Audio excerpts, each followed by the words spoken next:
Mag-iingat po tayo sa stroke kahit anong edad, bata o matanda.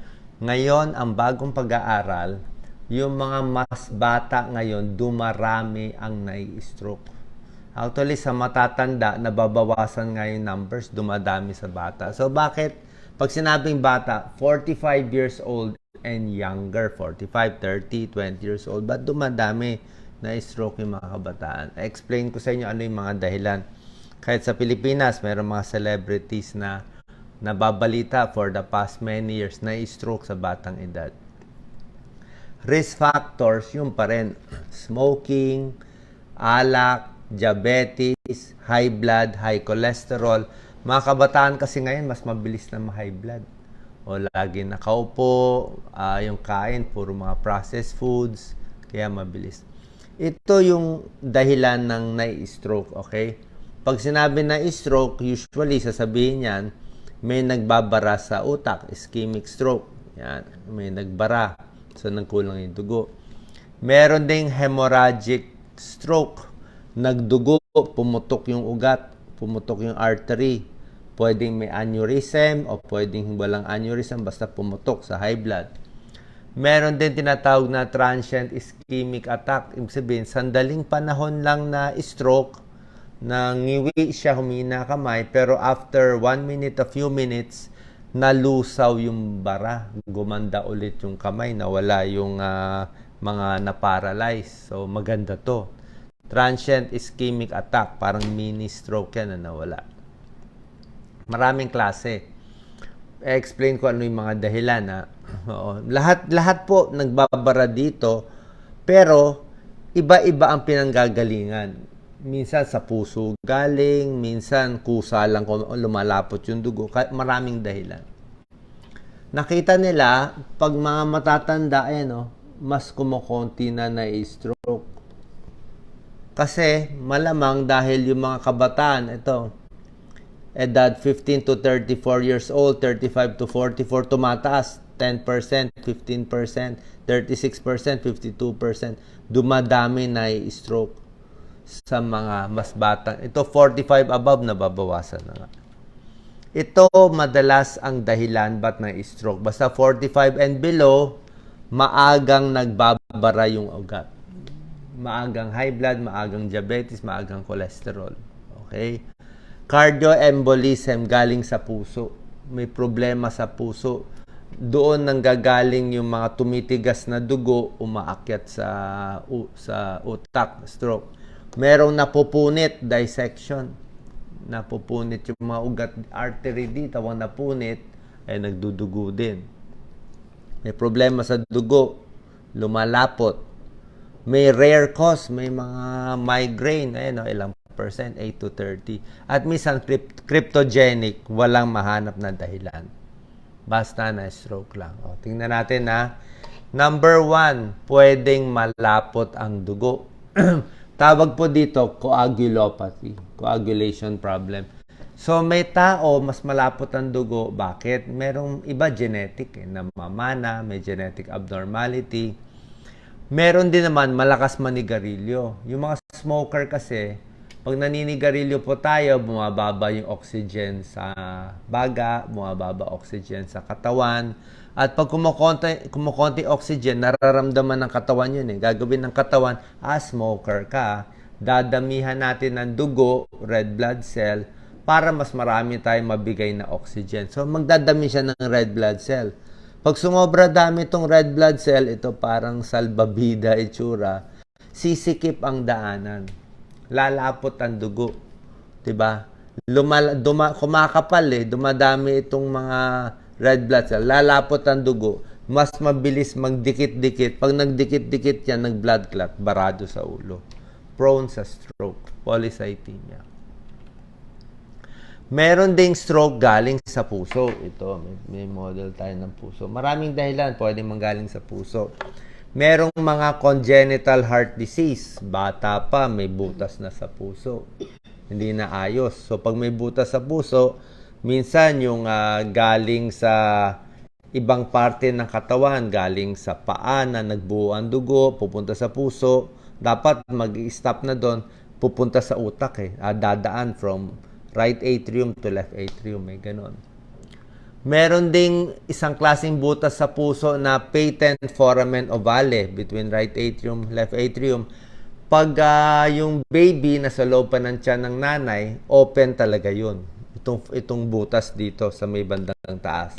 Pero pag pinanganak, dapat nagsasara. May ibang tao hindi nagsasara. Parang may flap dyan. So minsan, pag may nagbubuo sa paa na dugo, imbis na ma-stack up na sa lungs, hindi, lumulusot sa butas. Paglusot, pupunta sa left atrium, left ventricle. Pagpunta sa left ventricle, akyat na niya sa aorta. So pag akyat niya sa aorta, marami pwede puntahan yung namuong dugo. Pwede umakyat dito sa utak, pwede pumunta sa kamay, pwede pumunta sa paa. Maraming tatapunan yung para siyang bilog na tumigas na dugo, blood clot. So, yun po, isa, patent foramen ovale. Pwede ding rheumatic heart disease. Pag rheumatic heart disease, ibig sabihin yung valvula na sira, nagkaroon ng bacteria, usually tonsils yan tonsillitis sa kabataan, 5 years old, 10 years old, napunta dito sa valve, nagloko yung valve, nasira, may mitral regurgitation, may mitral stenosis. Kaya yung daloy ng dugo hindi na maganda, lumalapot ang dugo, tatapon din. Pag may nagbuo, akyat sa ulo, na stroke. Okay? Meron din infective endocarditis, nag-i-infection yung valvula na may sira. Magtatapon din ng dugo, baka may bacteria pa yun, tatapon dito sa ulo, o sa kamay, o sa paa, depende. Para siyang, paano ba ma-explain? Para siyang pinball. Di ba, minsan may mga game.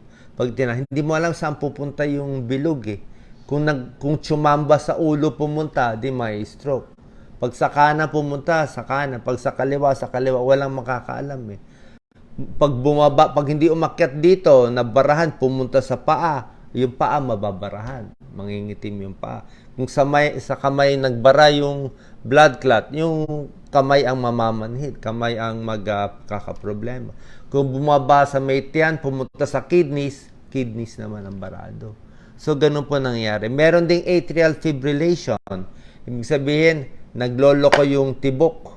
Imbis na normal na labdab, yun ang normal na puso. Nagloloko, parang ngayon, bibilis, babagal, yung tibok, mas bibilis na naman. Pag abnormal yung tibok, pwede rin mag-blood clot. So, ang daming cause galing sa puso. Tawag dyan, cardioembolic. Cardiac embolus yung nagbabato ng mga namumuong dugo, delikado. Stroke ang papunta doon. Okay? Kaya ang binibigyan ng pampalabnaw ng dugo. Kaya sikat na sikat yung mga aspirin, mga Plavix, mga warfarin, Coumadin, mga pampalabnaw ng dugo para nga hindi ma-stroke. Merong stroke naman, ito common to sa mga kabataan, yung aneurysm. Sabihin, pinanganak sila abnormal yung ugat sa ulo. May lobo. Pwedeng genetic na lumalaki yan. So, pag lumulundo yan, pag mataas konti blood pressure mo, na stress, na galit, kumanta, umiri, yung dugo, mataas yung blood pressure, mas mabilis siya mapunit Kasi kung wala ito, didiretso lang, di ba? Kung puputok, dito puputok. Ito, yung dugo papasok sa loob, lalabas. So, panipis to ng panipis, nag-headache yan. Headache. Pag pumutok yan, pwedeng maraming dugo lumabas. So, pag pumutok yan, brain hemorrhage, tapos maiipit yung pang-consciousness natin, mawalan ng malay, mamatay yung tao. Okay? Yan ang brain aneurysm at mga stroke, pwede rin yan. Yan ang common. Polycystic kidney disease, may tao pinanganak na maraming cyst sa kidneys. Okay? So, nakita nila yung maraming cyst sa kidneys, mas high blood. Kasi pag ang kidney nasira, kidney nagbara, mas mataas ang blood pressure. So, high blood, pwede ma-stroke. Dito rin sa mga cyst na to, nakita nila, pag marami kang cyst sa kidney, may pagkakataon, may aneurysm ka rin sa utak. Parang connected sila sa lahi. So, pag may nakitang ganito sa ultrasound, bantayan din kung may aneurysm sa utak. Migraine, simpleng migraine, di ba? Maraming tao may migraine, sumasakit ang ulo.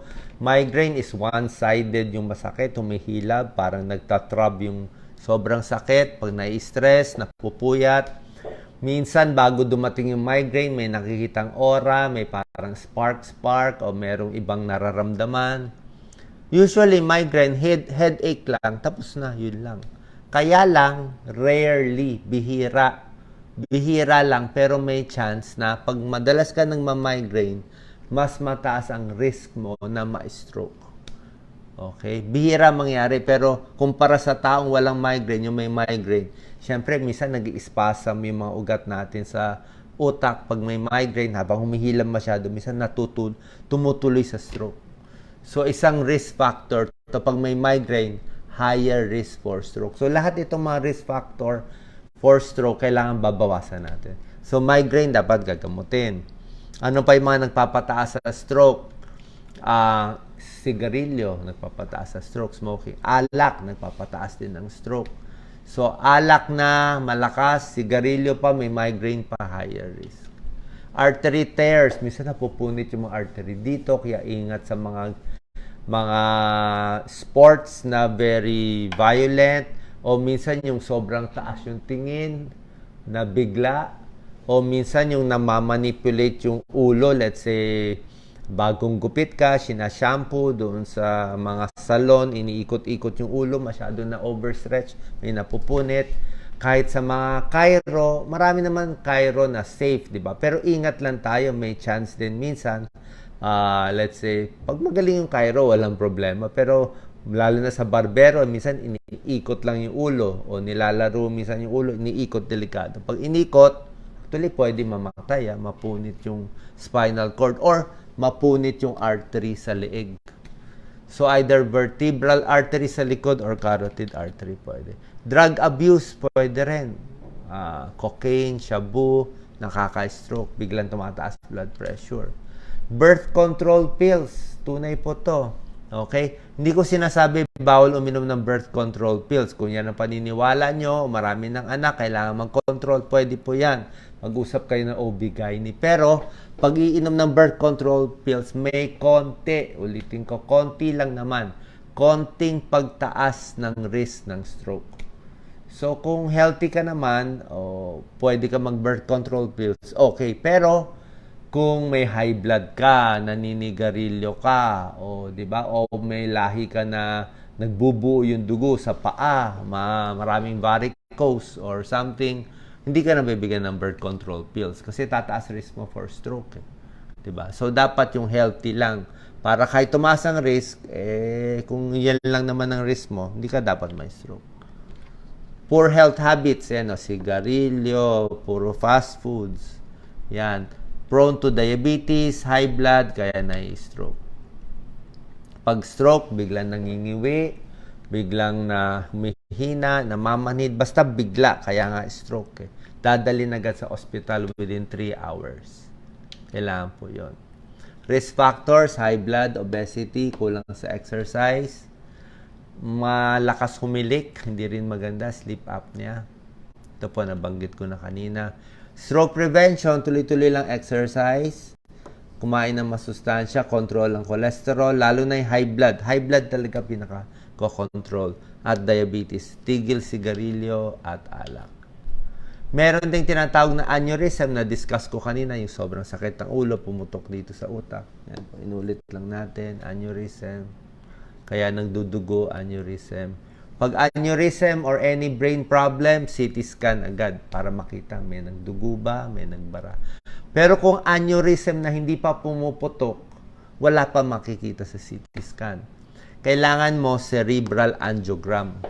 Naglalagay ng dye, nakikita yung mga ugat sa utak. So sa angiogram makikita kung merong lumulundo. Yan, merong nakalobo. Pag may nakitang aneurysm sa angiogram, sabihin laging masakit ang ulo, paulit-ulit, pa-check tayo sa neurologist. Siya magsasabi kung kailangan i-check. Merong mga procedure, merong mga clipping ng aneurysm. Kiniklip siya, iniipit siya para mawala itong lobo. Or meron nilalagyan ng coil. Ito, hindi na talaga opera tawag dyan. Para mas minor yung procedure, lalagyan ng coil. para mas stable, hindi pumutok. Okay? Marami walang symptoms pag brain aneurysm, minsan walang headache. Pero pag sumasakit-sakit ng ulo, ibig sabihin, delikado, namamaga-maga na to, baka pumutok na siya. Okay? Sana nakatulong tong video para makaiwas tayo sa stroke sa batang edad. Healthy living ang kailangan po. God bless. Thank you.